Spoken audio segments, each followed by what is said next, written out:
On the evening of January the 6th, 1981, we friars in procession brought to the Basilica Friary the coffin, or better, the two coffins, one inside the other, that contain St. Anthony's mortal remains.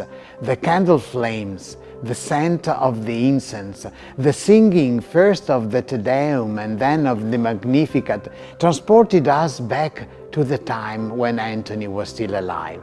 This was clear above all by the emotion etched in the faces of all of us present, because we felt deeply that Anthony was walking beside us.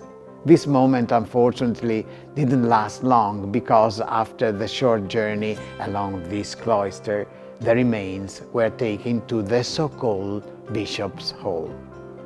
St. Anthony's mortal remains were laid on a large table specially prepared in this room before the members of the Pontifical Commission. Here, the two other red silk bundles found inside the smaller coffin were also opened. One contained organic matter, which time reduced to ash, while the other is Franciscan habit.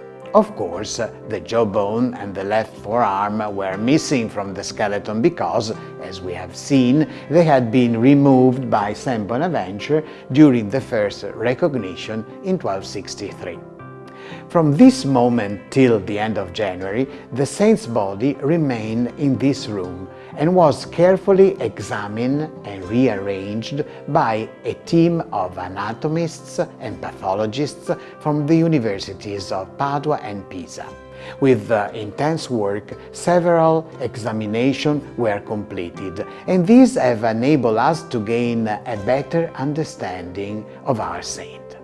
It was soon clear that all the bones belonged to the same person, and that the jawbone preserved in the reliquary of the chin in the Chapel of the Relics matched perfectly with the skull found in the coffin.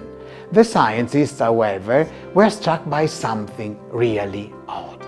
To their amazement, parts of the vocal apparatus were still preserved and were recognizable after almost 800 years. These were the vocal cords and the hyoid bones, Adam's apple, in the larynx region. This discovery led them to think that the whole vocal system was still intact when St. Bonaventure discovered St. Anthony's incorrupt tongue in 1263. Given the extraordinary nature of this finding, it was decided to place these precious relics in a new reliquary, and an artist from Treviso, Carlo Bagliana, was asked to create it. And so here we are once again in the Chapel of the Relics in front of Carlo Bagliana's 1981 reliquary containing the saint's vocal apparatus. As you can see, the reliquary in silver and gold is in the form of a book, and at the corners are the symbols of the four evangelists.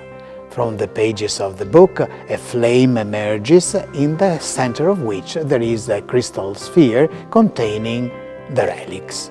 As we know, the relics comprise the hyoid bone and two vocal cords. The reliquary thus presents itself as a hymn to the great gift of speech that Anthony had received from God. The Franciscan friar who wrote the saint's first biography, De Assidua, attested to the fact that the saints really knew how to speak to people.